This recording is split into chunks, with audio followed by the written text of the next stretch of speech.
Good day to you for this episode, which we are going to discuss about intelligence. This episode, after this lesson, we are supposed to understand what intelligence is all about, and also including the issues about factors which affect intelligence, as well as the biological mechanism of intelligence.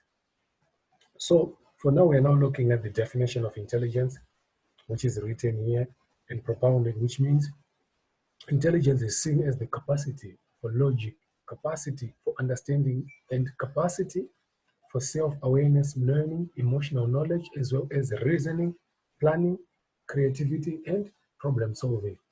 In other words, that's the potential for you to do all these things which was just mentioned previously.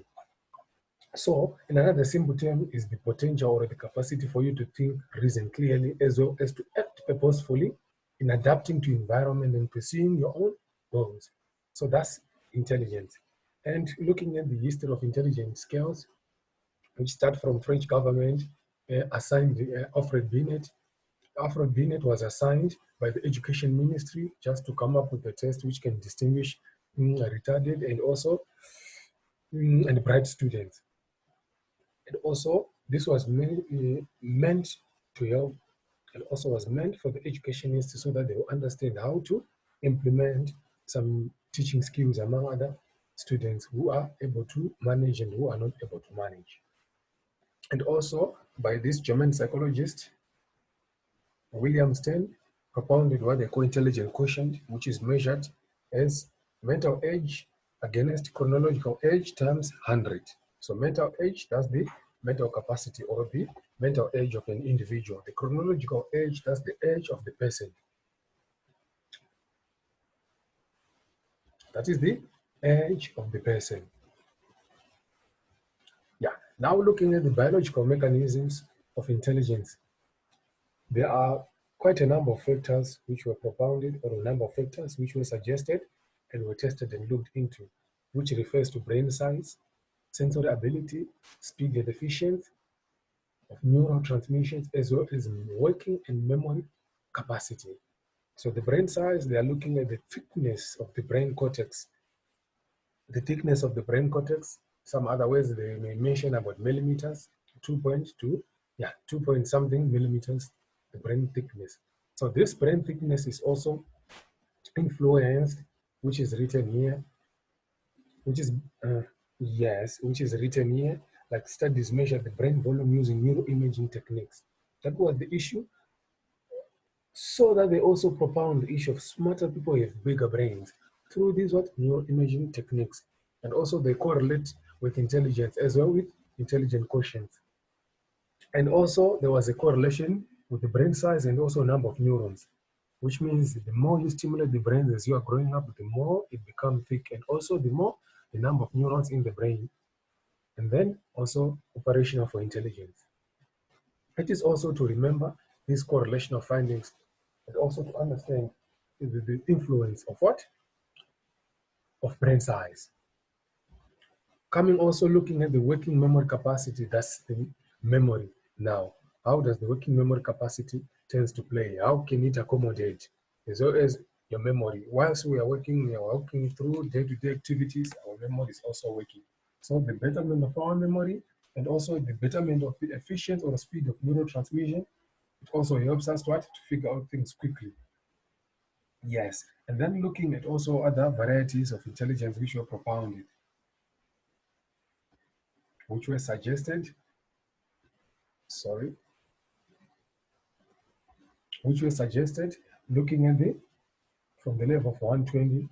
So these levels, they try to explain some other, what do you call it, categories in which after the child or an adult, but more a child is tested and is evaluated according to the IQ range. These are some of the factors which also surround. So looking at the gifted or genius, these not only have high intelligence scores, but also tend to have other special talents such as musical or artistic ability.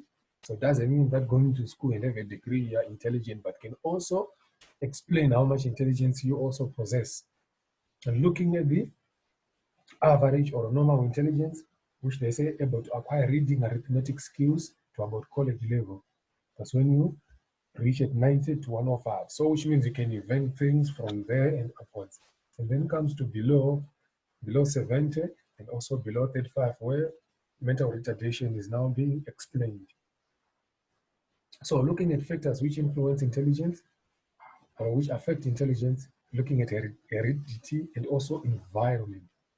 Heredity also provides the physical body, which are the genetic makeups that we possess or which we inherit from our fathers, parents, and also elder siblings.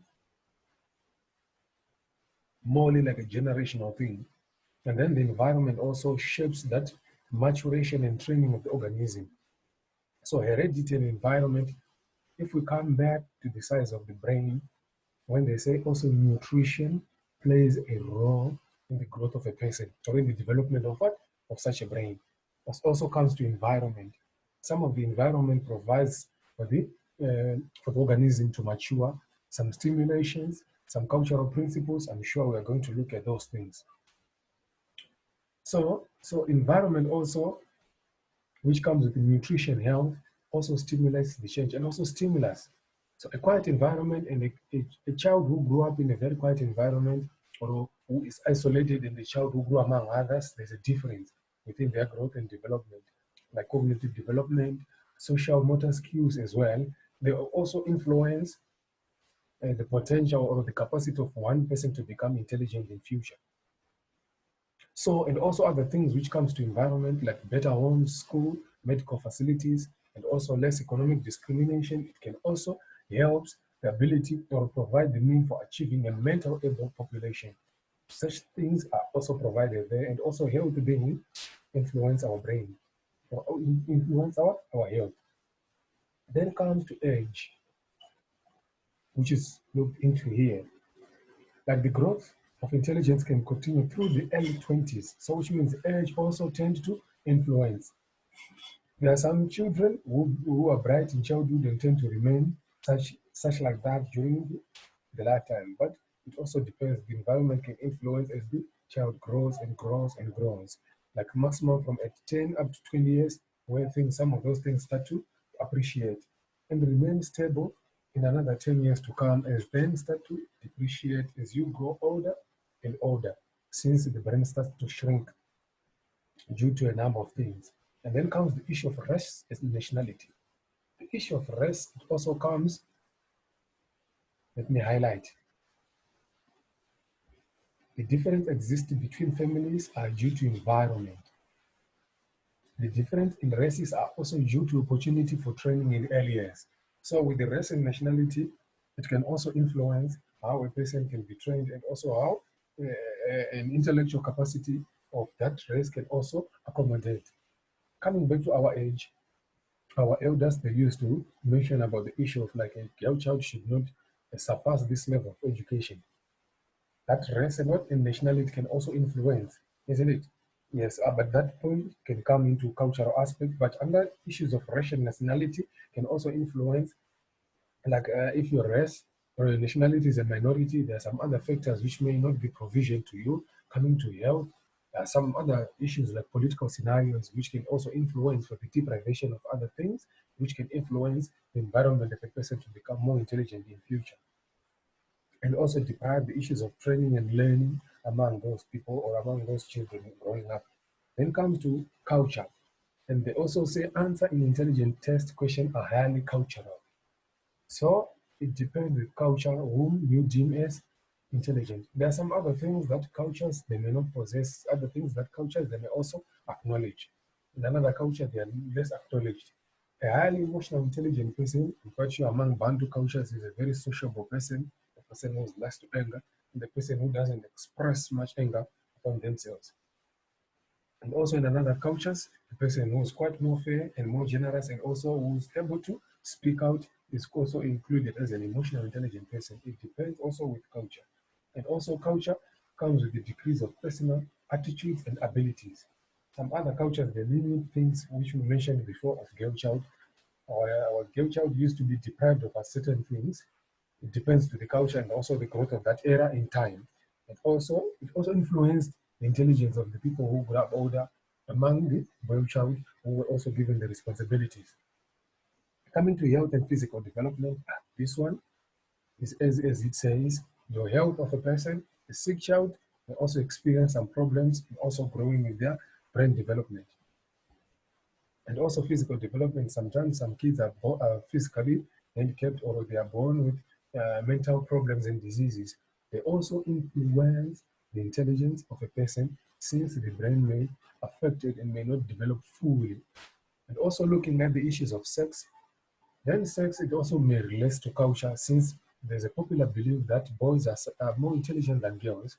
But these are quite common sense knowledge, which are not proven or tested. But in another instance or another cultures, they are well tested. So sex and or intelligence during genders can also become different since environmental conditions may apply differently. And men are also subjected to more stimulus environment and women are subjected to more quiet environment. Then comes to the issue of social and economic conditions. They also play a role. Those parents who are able, financially status, who are able to provide a better environment in neighborhood, which enhance intelligence or learning among their children, can also help them to have the what they call it mentally able or to increase in intelligence. Then comes to the issue of mentally defective or feeble-minded people, individuals whose IQ are below 70, they are called such names. So living in other societies which they have enough resources, there may be sent for further training, which may help them to what do you call it, may help them to readjust and adapt to the environment. And then comes the issue of flying effect, a theory that was claimed by Dr. James Robert Flying over 15 years of research through worldwide IQ scores, trying to see how it goes. So this flying effect, theory, it claims that human intelligence continuously increase over time. So the more a person tries to look deeper and the more a person tries to advance themselves, it can also help them to grow up in intelligence. So there are other issues which also influence heredity and environment, which are the issues of heredity, how it influences intelligence. So heredity, family studies that some families, it runs in the family. So there were issues of twin studies and also adopted studies of twins, trying to see how heredity also influences intelligence. They found that some twin studies, there's a correlation between those identical twins which were born together and they were possessing some same IQ. And also with the issue of heredity influences, those people who grew up in the same environment, which got almost everything, and try to measure their intelligence to see if those twins have different or there's a difference between themselves. So they do twin studies, the monozygote and dizygote twins, so those which are identical and those who are non-identical. And they found that heredity also plays a role. Also among those which are non-identical, some possess the intelligence, the other one was not intelligent. So which means the heredity also plays an environment. Then comes the issues of heredity and environment as well, the nature debate, when we look at it in another perspective, where heredity also comes with which it comes with its properties and characteristics, and then environment also nature's other characteristics and properties. It was tested as well among those twin studies and family studies, where some identical twins were separated, grew up in different opposite environments, and also those non-identical twins living in different dimensions and trying to see if the environment may also nature the one who was deemed less intelligent than the other. And then they will be tested and see their capacity in future. As well as the environment also plays a role on its own, looking at those issues like socio-economic perspective, the cultural perspective, and how we create the environment for our children. And then comes the issues of possible causes of flying effect, like the issues of cultural and ethnic differences. The culture and also your tribal differences. They also influence what they call the flying effect, like intelligence may also increase over time. Looking at this, researchers speculate that it may be due to environmental factors such as decreased prevalence of severe malnutrition among children, enhancing of skills through television and video games, improved schools, smaller family sizes, higher level of parental education, and improvement in parenting as it goes and it goes and it goes. So which means maybe the child may be born possessing less intelligent characteristics, but with time in which was propounded as the flying effect can also influence the levels of intelligence among the learners.